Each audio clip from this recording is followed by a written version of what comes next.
Pessoal, tudo bem? Bem-vindos para mais um Fala Dudu. Estou gravando de uma localização não identificada porque eu estou tentando me isolar do coronavírus. É verdade. Brincadeira. Vamos falar sobre o coronavírus. Isso não é brincadeira. O coronavírus é uma epidemia séria. Começou na China. É muito difícil controlar esse tipo de epidemia, ainda mais num mundo integrado como a gente tem hoje, fluxo de pessoas para tudo quanto é lado, fluxo de comércio para tudo quanto é lado. Então a coisa acaba espalhando mesmo. Aí cai em alguns países que têm uma capacidade de lidar com esse tipo de problema melhor e dá uma estancada. Cai num país, por exemplo, no Irã, onde os casos estão mais espalhados, está mais difícil de controlar. É o que a gente chama de capacidade do Estado, de pegar um problema desse que atingiu a sociedade e tomar as devidas providências. Em alguns lugares essa coisa não funciona direitinho. A brincadeira que o pessoal está fazendo é que o coronavírus é que nem o macarrão, né? Quem inventou foi o chinês, mas quem espalhou foram os italianos aí pelo mundo.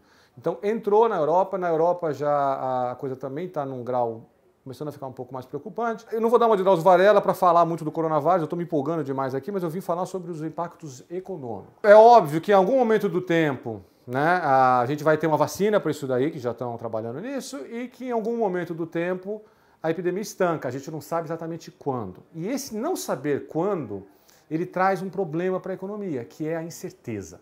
Então você olha para os índices, o mercado financeiro tem uns índices de incerteza, né, que a gente chama, a sigla em inglês é o VIX, o VIX, que ele mais ou menos que reporta para a gente no dia a dia como é que os mercados estão sentindo esse nervosismo do mercado, digamos assim. É o melhor índice para acompanhar, o nervosismo do mercado. E você vê que esse nervosismo de mercado vinha num patamarzinho lá, 10, 12 é a medida do VIX, bum, aí o cara dá uma explodida, vai para 28, 30, mostrando que o mercado está... E o que mudou assim num período tão curto de tempo? A percepção das pessoas em relação ao combate em relação ao vírus, que vai ser mais difícil do que estava aparecendo no começo, né?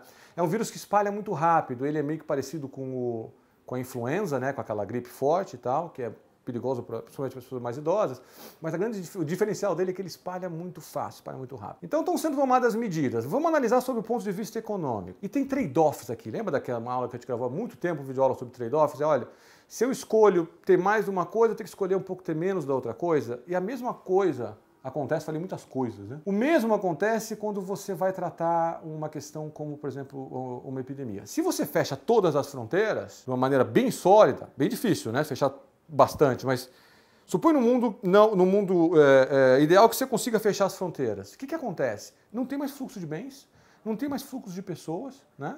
E tudo se estanca. O comércio internacional para, as viagens param. Você já foi num aeroporto, está cheio de gente lá viajando. Imagina o aeroporto do mundo inteiro, né? Os navios que estão entregando os bens. É um colapso, isso gera um colapso da produção econômica mundial que pode ser muito severo. Então, o que a gente tenta fazer normalmente em situações como essa é reagir ali no meio do caminho. Olha, vamos botar uma quarentena aqui, naquele lugar a gente não vai, vamos usar máscara ali, mas não impedir de uma maneira muito forte esse fluxo de pessoas e de comércio, porque senão o prejuízo para a economia acaba sendo gigantesco. E o prejuízo para a economia sendo gigantesco afeta muito também a vida das pessoas. A gente vê que o vírus, eu não quero pegar o vírus, que tem uma chance, 2% e tal, de morrer. Comércio estancando, economia parando, gera consequências parecidas para o bem-estar das pessoas. Quando você toma medidas de contenção em relação a isso, elas precisam ser bem desenhadas. Esse é o primeiro ponto importante. Esse é o segundo ponto importante. O primeiro é sobre incerteza. O terceiro é que o economista gosta sempre de classificar essas coisas que acontecem na economia como choques da demanda ou choques sobre a oferta da economia, né? O que o coronavírus é? Ele é os dois. Então, ele é um choque sobre a demanda, porque as pessoas se retraem, o cara fica em casa, não quer sair e tal, não vai comprar, então é um choque de demanda, tá? Nesse sentido. Os choques de incerteza, em geral, são choques de demanda também, porque, olha, se eu não sei o que vai acontecer, eu me seguro, né? Seguro meu investimento, seguro meu consumo. E o coronavírus é também um choque adverso de oferta. Então, o cara é pancada dupla, né? Por que ele é um choque adverso de oferta? Porque hoje o mundo produz as coisas muito... O Brasil está meio fora, né, disso, mas o mundo está muito integrado em termos de cadeias globais de produção. Então é uma parte da peça que é feita aqui, a outra parte da peça que é feita ali, a outra que é feita colar. E para terminar, tudo se junta num quarto ponto. Entende? Agora, se o fluxo de bens, né, de partes, de bens intermediários, de bens finais e de pessoas está travado por causa disso...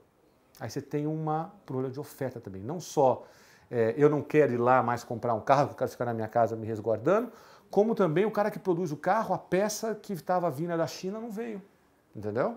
Então, cai demanda, cai oferta, é uma coisa meio bem complicada para o crescimento da economia mundial. Então, tem muita gente aí começando a revisar suas projeções de crescimento com base nisso. Se é um choque muito passageiro, se é uma coisa que dá uma estressada, mas vem rápido sob controle, tem esse efeito, mas ele é pequeno. Se é um choque que tem uma duração maior, se demora muito para sair uma vacina, se demora muito para a gente poder conter a expansão, a velocidade com que esse negócio está espalhando, aí o impacto econômico ele é mais severo. Então, o curioso é o seguinte, o impacto econômico fica mais severo, certo, do vírus, e aí você faz o seguinte, então o que eu vou fazer? Eu vou liberar um pouco mais esses fluxos para atenuar o impacto econômico, só que isso aí aumenta, é por isso que eu mencionei o trade-off antes, aí você aumenta a velocidade com que o vírus se espalha, entende? Então não é uma situação fácil. O que os países podem fazer em termos de política econômica, né? De novo, eu não sou médico, para aliviar um pouco esse impacto adverso da incerteza, da queda do consumo, da queda do investimento? Política monetária, em vários países do mundo, pode ser um pouco mais frouxa. Então, as políticas monetárias nos Estados Unidos, por exemplo, as pessoas agora já estão esperando que vai ter novo corte de juros. A dificuldade do momento atual é que nos países desenvolvidos os juros já estão tão baixinhos que não tem muito para onde cortar. Mas nos países emergentes, que também, obviamente, o mundo inteiro está sendo atingido, né, pelos efeitos do coronavírus, esses têm mais espaço para reduzir taxa de juros, fazer uma política monetária, como a gente diz, um pouco mais expansionista. Isso vai resolver o problema lá do vírus? Claro que não. Mas é uma maneira de você tentar contrabalançar o efeito adverso.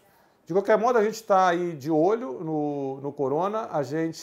Eu não quero tirar nenhuma decisão nenhuma conclusão muito forte a respeito do como é que, sei lá, o mundo ia crescer 3, agora vai crescer quanto? 1,5, 2, não vai crescer? É precipitado nesse momento que a gente não sabe como é que vão ser as próximas semanas, como é que vai evoluir aí a taxa de contaminação do vírus. Mas é uma questão importante, a maneira de reagir é praticar uma política monetária um pouquinho mais frouxa. Isso é difícil no mundo desenvolvido, mais fácil no mundo emergente e tomar, obviamente, as devidas precauções. Agora, o que não faz sentido nesse momento, e isso eu vi o Drauzio falando também, então eu posso falar com bastante segurança, não faz sentido a gente entrar em pânico. É verdade. Quer dizer, às vezes não. E falar assim, vamos fechar tudo, vamos fechar, cada um ficar na sua casa. Não, é uma epidemia como as outras, um pouco mais forte, um pouco mais, digamos, preocupante no sentido de que ela expande mais rápido, mas não é muito diferente, por exemplo, de um flu da influenza normal. Tá bom, pessoal? Então, obrigado por acompanhar, aperta os botõezinhos aí embaixo, até o próximo Fala Dudu!